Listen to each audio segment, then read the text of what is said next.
assembling at such short notice. Please come in, let's have a big semicircle. There's loads of space here for people to sit on the ground.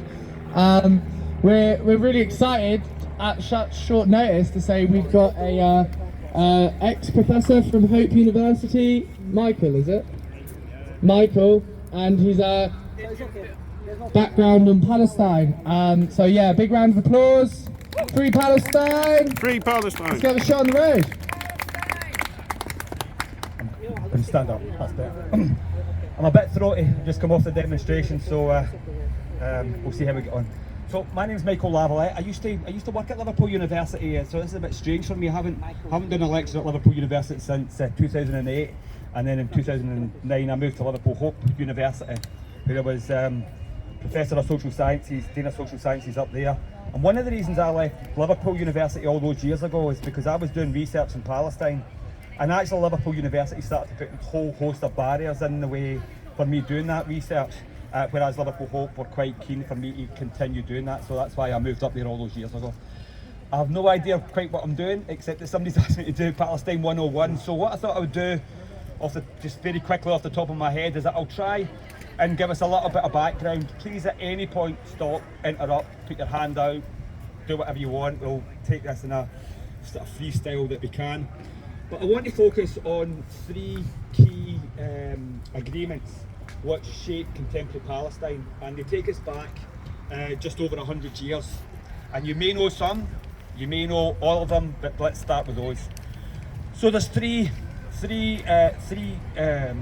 documents, three agreements that were set up by the main imperial powers, and they took place during the First World War. The first one is called the Sykes-Picot Agreement. You may or you may not have heard of this, but in the First World War, Palestine is occupied by the Ottomans.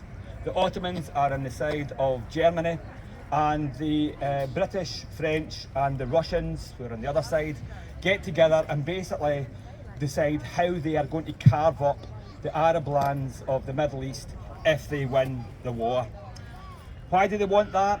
Well, from the start of the 20th century, the Middle East has become much more important source for Western capital and for Western imperialism. And there's a number of key factors at play here.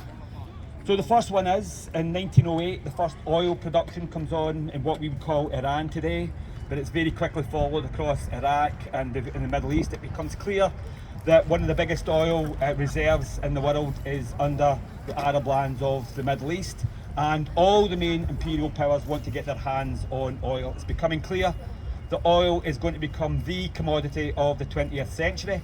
And in fact, in the run-up to the First World War, British Royal Navy ships have moved from being coal-powered to being oil-powered. So you can see the growing centrality of oil. So who controls the Middle East controls the oil of the Middle East, and so divvying that part of the world up becomes part of the end of the First World War's settlements, and the British, the French and the Russians make an agreement that divides them into spheres of influence. Obviously, by the end of the First World War, the Russians are no longer part of that, and the rest of the world knew about the Sykes-Picot Agreement.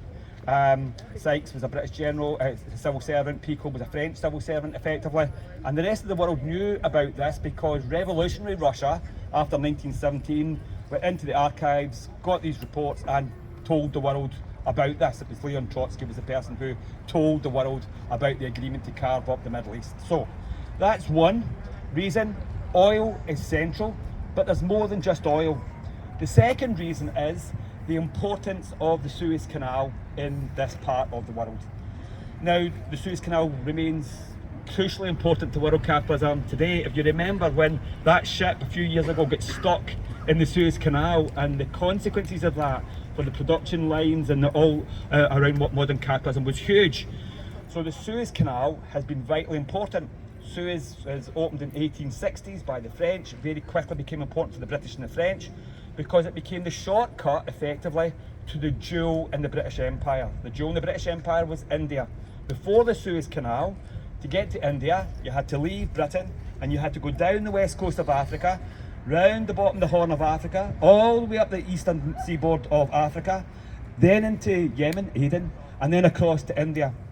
By going through the Mediterranean and through the Suez, you cut weeks off that travel time. So in terms of turnaround, Suez Canal, vitally important. Oil, vitally important. You can start to see why the Middle East region itself is a very, very important to modern capitalism. And the third reason is that this is, we call it the Middle East. It's the sort of middle parts of that. It's incredibly important strategically because it's where the main empires come in conflict or contact with each other. That was the case in the early 20th century. It's still the case today. If you think about the way in which Russia's there, China's there, America's there, they've all got their various outposts. This is where the main empires have some clashes. So you've got the strategic interests, you've got the economic interests, you've got the Suez Canal as part of your interest. You can see why they want control of this area. And in the First World War, the British and the French thought that they could carve up the old Ottoman Empire between the two of them if they won the war. So that's one set of ideas. At the same time, almost exactly the same time, the British are also making agreements with Arab leaders. We're not taught this in school, but what we are taught about, what you might know about, is Lawrence of Arabia.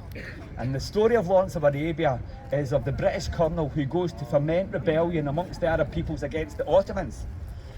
And the British did this because obviously they are fighting the Ottomans, and they foment rebellion on the promise that at the end of the First World War, Britain will support an independent Arab nation. So on the one hand, we're making promises to the Arabs that they can have independence. On the other hand, we're making agreements with the French to carve it up between the two main imperial powers. And then on the third hand, there is the third agreement, which is called the Balfour Declaration. Now, the Balfour Declaration is published in 1917. It is the shortest of the three. It's only, if you've heard of the Balfour Declaration, I think sometimes people think it's a huge thing. It's a letter. It's a very short letter. And it's a letter by Balfour, former Prime Minister, who becomes Foreign Secretary after Balfour. And Balfour, when he was Prime Minister, I just want to throw this into the mix, but when he was Prime Minister, his government introduced the first immigration controls in Britain. And those immigration controls were brought in to control Jewish migration from Eastern Europe. Balfour was an anti-Semite, right? But by 1917, he was Foreign Secretary. He had links with the World Zionist organisations, and they published the Balfour Declaration, which basically says that the British Empire would be happy to support a Jewish homeland in the Middle East. That one has the one that has had huge impact on the Palestinian people for the last 100 years. I want to take a sidestep again, because I talked about Balfour's relationship with Zionism. Obviously at the present time, it's very important that we are absolutely clear about what Zionism is. And Zionism and Judaism are not the same thing. Zionism is a philosophy of Jewish nationalism. It grew up at the end of the 19th century. And one of the key aspects of that was a trial that took place. So one of the key theorists and founders of Zionism is a man called Herzog. And Herzog was a journalist, and he was reporting on a trial in France which is called the Dreyfus Affair. The Dreyfus Affair was a criminal proceedings that were launched against a French captain, Dreyfus, and in the aftermath of the French losing the recent war with Germany. And basically the French state picked on Dreyfus because he was Jewish, and they tried to fight, they were blaming the Jewish people in France for the failure to beat Germany in the Franco-Prussian War. And it led to the most horrendous outbreak of anti-Semitism in France. And Herzog reported on that, and he drew some conclusions. His conclusions were different to the sort of mainstream Jewish thought at that point in time. So right up until the Second World War, the main Jewish organisation in Europe was called the Bund. And the Bund were a broad social democratic type organisation. They were trade unions, they were labourite organisations, and they were absolutely committed to assimilation. Now, today we sometimes get a bit confused by what we mean by assimilation, but what they meant was, yes, we are Jewish, but we have the right to stay in Poland or Ukraine or France or Germany and fight for and deserve equal rights alongside everybody else. That's what they meant by assimilation. We will not be marginalised. We are part and parcel of the labour movement, of the struggles for progress. And if you think about, you know, in the European Enlightenment, the number of Jewish intellectuals who were part and parcel of that process. So the sort of dominant explanation was that Jews should stay in Europe, fight for the right to be treated as equals in that way. But Zionism was completely different. What Zionism argued, what Herzog argued, and the experiences of France, was that this proved to him, he said, that Jews and Gentiles could not live together in peace and in harmony. And therefore the solution was for Jews to absent themselves from Europe and find their own country, their own place, their own land, and to, you know, protect themselves in that way. And so the sort of roots of Zionism are on a separation of Jews from Gentiles in that way. Now, Zionism grew up at the time of nation building across Europe. And from the very earliest stages, those Zionist leaders were quite clear about what they thought Zionism was about. So people like Herzog, Chaim Weizmann, they went around to the major imperial powers and actually used some of the language that said that, you know, Zionism is an imperial project, was the language that they used. They said, we can reflect your interests, where we set up a Jewish state that will be in support of, that will be protective of the interests of empire, wherever our home will be. And initially the home wasn't necessarily going to be in the Middle East. First of all, they talked about the Jewish homeland in Patagonia. Patagonia is in northern Argentina. And I remember reading a newspaper report in 2006 in which they were talking about the Gaucho Judea, the Jewish cowboys of Argentina. And these were early Zionists who went to Patagonia because this was going to be the Zionist homeland, except they changed tack, but they were left in Argentina and they're still there as a community of Jewish cowboys in Patagonia. The second place that they talked about was Central Africa, and what would be today Uganda was proposed as a homeland for the Jews in Africa, to make Africa safe for empire.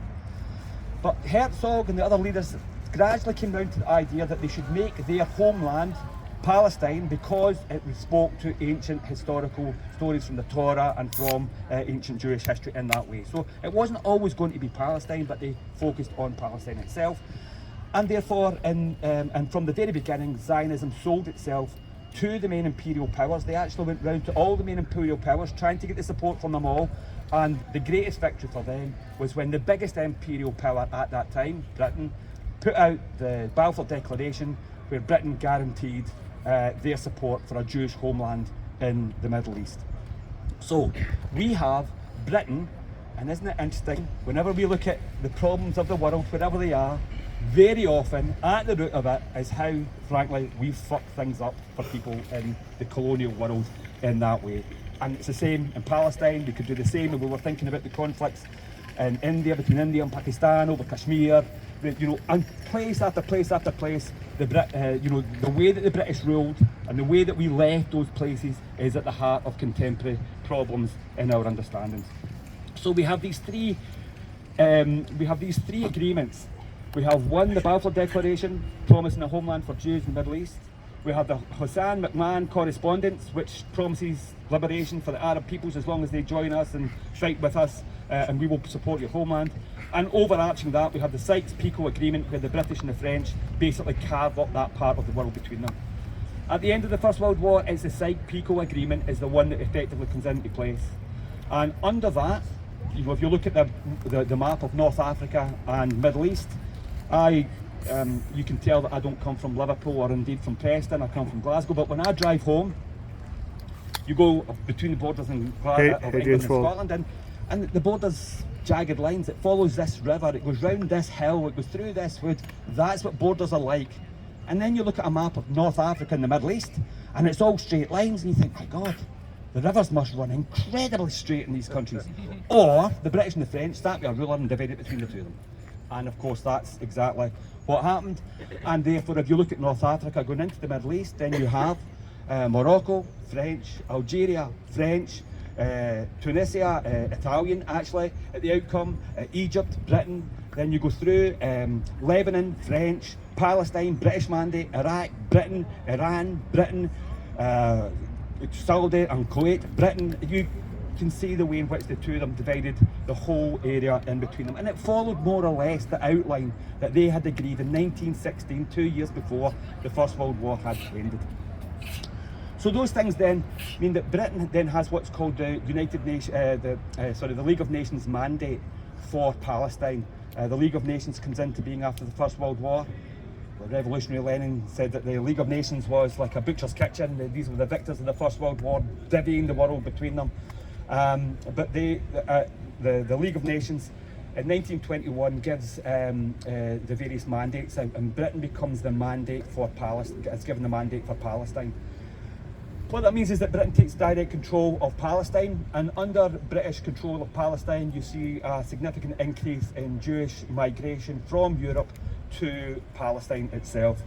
There are various phases of that development, and it causes huge tension. It causes tension with the Palestinians who are there.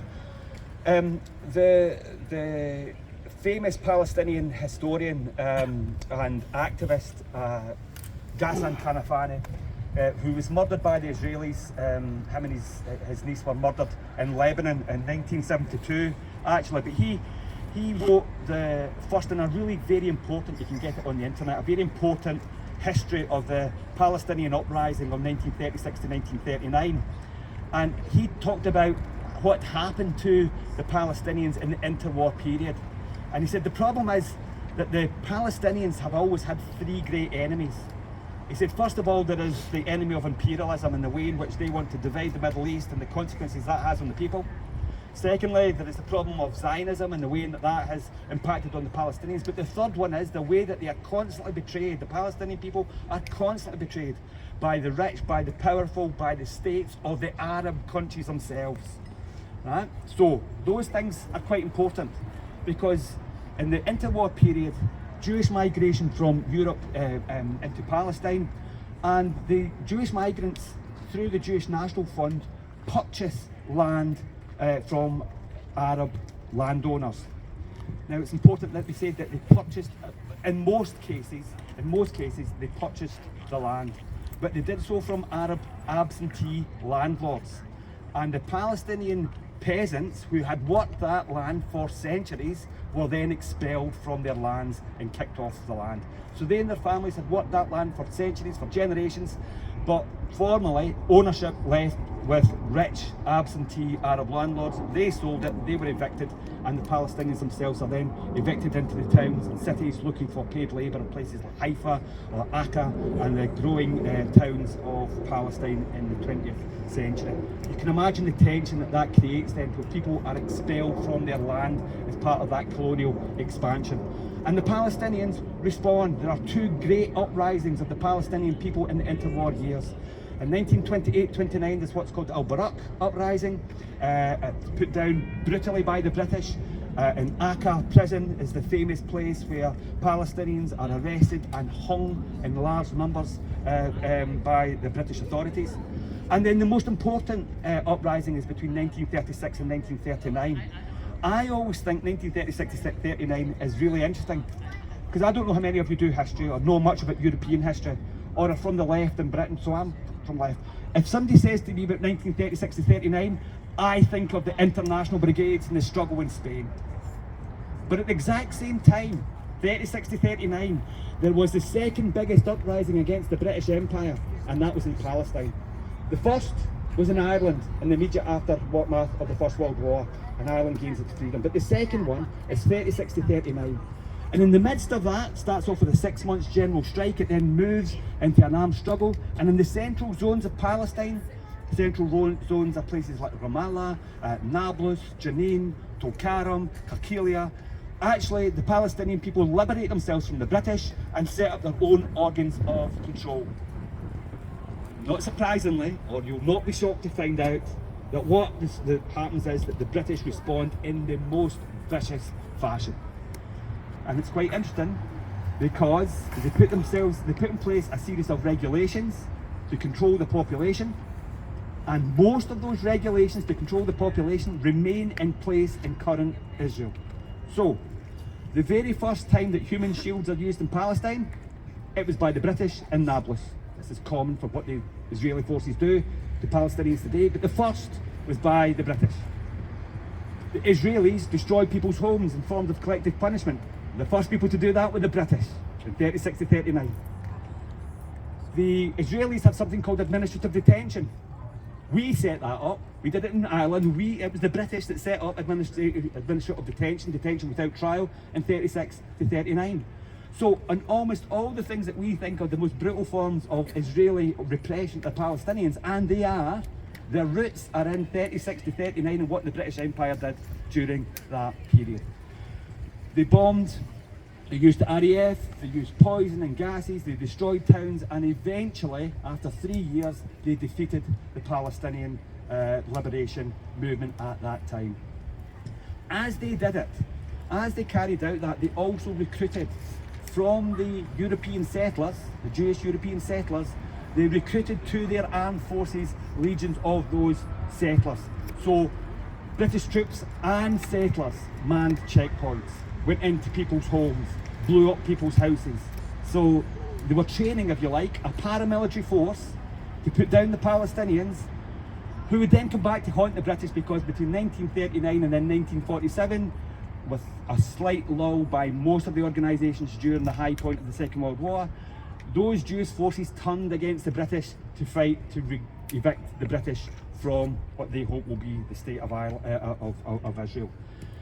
Now the crescendo of this, and then I'm going to stop and let you, because I've got no notes, I don't know, otherwise I'm going to talk for 6 days. We'll still be here next week and I'll be only up to 1920 whatever, is the way that this plays into the Nakba. So the Nakba is usually dated from 1948, but actually the hostilities and the oppression of the Palestinian people, the wrecking of villages, the attacks on villages started in 1947. And during 1947 it was organised by a number of well-armed and well-trained Jewish organisations. These Jewish organisations were called as follows. So there was the Irgun. The Irgun were a terrorist organisation, notorious perhaps in Britain for the bombing of the King David Hotel and the killing of large numbers of British soldiers. But the Irgun, the Stern Gang were actually, if we were to go pre-Holocaust, right, the Stern Gang would have identified almost as a fascist organisation. So without the anti-Semitism, but they were an incredibly nationalist, right-wing, authoritarian grouping inside the settler movement. So there was the Irgun, there was the Stern Gang, there was the Haganah. The Haganah were an armed police force who had been trained by the British and by the British to maintain control. And the final one was the Parmesh, and they were a force who had been trained by the British to fight the Nazis in North Africa during the Second World War. They were a para regiment, so they were incredibly well trained, well armed, fighting machine, and all four of those forces unleashed themselves on the Palestinians from 47, and it then comes to a crescendo in 1948 during the Nakba itself. Remember, because of 36 to 39, the Palestinian leadership was decimated. Leaders had been killed, they had been hung, they'd been imprisoned, or they'd been expelled from Palestine itself. So by 1947, Palestinians were relatively vulnerable to those four well-armed, well-trained paramilitary organisations at the start. Now by 1948 they become the Israeli Defence Force, and they carry out the Nakba. The Nakba, for those of you who know, the Nakba was, well, I was going to say it's the most brutal aspect of Palestinian history. I don't think that's true anymore. I mean, what's happened in Gaza dwarfs in many respects what happened in the Nakba. But the Nakba saw the displacement of 750,000 Palestinians. We've seen 1.3 million Palestinians displaced over the last 6 months. The killing was at a much higher rate over the last 6 months than we saw in the Nakba. But nevertheless, the Nakba was crucially important. What happened in the Nakba is perhaps best summed up with 3 examples, and then I do promise I'll finish. So those 3 examples are, first of all, in the village of Deir Yassin. So if any of you have been to the Middle East, if you've been to Palestine, or Palestine 48, if you've flown into Ben Gurion Airport and you've travelled up the motorway to get to Al-Quds, or Jerusalem, about 5 miles outside of Jerusalem there are the remains of the village of Deir Yassin. In 1947-48, Deir Yassin was known as a peaceful village. In other words, that they didn't take a side in the war, and they had good neighbours good relations with their neighbouring Jewish village. But in April 1948, the Palmesh, the Irgun and the Stern Gang came into Deir Yassin, blew up the mosques, blew up the madrasas, the schools, blew up people's homes, killed large numbers of men, women and children, and captured and then paraded through Jerusalem those that they had taken. As they carried out that destruction, they audio taped the sound, so they made audio recordings. Think about what the Israeli soldiers today are doing on TikTok, right? So they made audio recordings. And over the next few weeks, they played audio recordings on trucks with loudspeakers on it. The sound of the destruction of Der Yassin, and over it in Arabic, there was a voice that said, "Run for your life, Ergun are coming." David Ben-Gurion, the first Prime Minister of Israel, said that the events of Der Yassin allowed Israeli forces to cut through Palestinian villages like a hot knife through butter. That's the phrase that he used, right? So it set a trend of horror, of terror, and people fled. And as they fled, they took their keys with them, their property details, and they thought, like most refugees, they'd be away for 6 days, 6 weeks, maybe 6 months, and then they would return home. Of course, 76 years later, they are still in refugee camps across the Middle East, or part of the Palestinian diaspora. So Der Yassin's the first. The second is what happened in Haifa. Haifa's a wonderful city, it's a beautiful city. It was an overwhelmingly Palestinian city. It's a port city, it's the most important port in Israel alongside, or in Palestine alongside Akka. And they're both across the bay from each other. Haifa's built on a hill, and in Haifa, the Israeli forces came into the top of the hill and started to roll barrel bombs down the streets into the Palestinian homes. And they followed them up, strafing with machine guns, and they chased the population of Haifa down onto the docks. And on the docks, people tried to struggle to get onto boats, but there clearly weren't enough, and they were stuck on the harbour. And at that point, the Israelis brought in heavy artillery and bombed the harbour. The Israeli historian Ilan Pappé says that when that bombing took place, the sea ran red with the blood of the Palestinians of Haifa. That's the second one. And the third one is a place called Tantura. The Israelis have tried to cover up what happened in Tantura for a long time, but Tantura was a coastal town. And the Gun forces came into Tantura. There's a very good video, if you've got the stomach to watch it on YouTube, about what happened in Tantura. But they came in and they rounded up the men, the women, the children. Large numbers of women were raped. This is the only time that there is recorded evidence of children being taken and putting in bacon ovens. You remember they said that happened in October, which wasn't true, but it did happen. It happened in 1948 in the village of Tantura, and there is the evidence to show that it happened. So they put children in bacon ovens alive and burnt them alive. They raped women, they put men in large barrels and then fired into the barrels, and they buried the bodies in the ground and made it into a car park. It is now a luxury seaside resort for Israelis, and the Palestinian bodies are under the car parks of Tantura. These are just a small number of examples of what happened during the Nakba, the catastrophe, of what Ilan Pappé calls the ethnic cleansing of Palestine. So violence, the most degraded forms of violence, have been there from the very, very start of the Israeli project, and they continue up to date. And it's rooted in a history. It's a history which didn't start on the 7th of October. It's a history which started 100 years ago and the role of Britain, and then 76 years ago with the Nakba, and its continuing relevance right up to today. And I think I'll stop. Unless you want me to talk to next Saturday, I think I'm going to stop there. Thank you.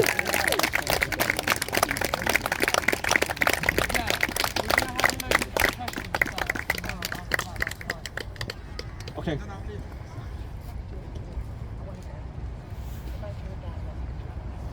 Okay, so look, I don't know if everyone's got any questions. I didn't have any, that was off the top of my head. Hi, Audrey. Audrey's muscling on the mic to give a quick 2-minute report because she has to go, and then we'll have time for questions. Is that alright? Yeah, whatever you want to do. I'm so sorry, everyone. If you've got questions, just keep them in your head. This will be an interesting report. The question of Tantura, the film, there's a film, a documentary that tells you, honestly, from the horse's mouth, the Israelis who actually committed these crimes, they speak to camera. It's unbelievable. I just want to, I'm Audrey White, I'm from, I was a founding member of Merseyside Stop the War Coalition in the build-up to the war in Iraq and Afghanistan. I know Malcolm Lavalette very well. We've done our work for years together. But I'm also the chair of Merseyside Pensioners Association. And on Thursday we agreed to pay for and have made a banner in support of this you students, because we admire you so much. Full respect to you, and we're having a banner made to say that Merseyside pensioners fully support your demands and to support your actions in this encampment. But also we had yesterday, which I think was really powerful, was international dockers from all around the world were here in Liverpool for their conference, and we hosted them in the Casa. Unfortunately it was when you had a meeting here at 1 o'clock. Ours had to be at 12:30 because they had to go back to, you know, all the corners of the earth, from Chile to Canada to Australia and so on. But it was really worthwhile thing to do, because it was an afternoon of solidarity, and of course solidarity is what's bringing us all together here to defend Palestine, to condemn genocide, to condemn apartheid, to condemn siege, but also to call for the end of occupation. Yes. And that has to be at the end of everything we say. We call for the end. It'll never ever cease this bloodbath until we have an end to occupation itself. So this meeting was very good. Just to say, we heard from all the dockers around the world, but all to see what they were doing. They were doing to stop the arms to Israel, to stop any produce to Israel. But it's very, very difficult for them, because, you know, it doesn't have on the manifest, it doesn't have on the container, this is going to Israel. This contains, you know, a big piece of machinery. Some of them are only small parts, so it's very difficult for them. So we heard the practical problems that they come across to try to support Palestine. And we heard how, you know, the laws that are being brought out in this country are absolutely, some of them are worse again in Australia and Canada. And if you're a Chilean trade unionist trying to support Palestine, you get shot for just actually trying to organise yourself into a union.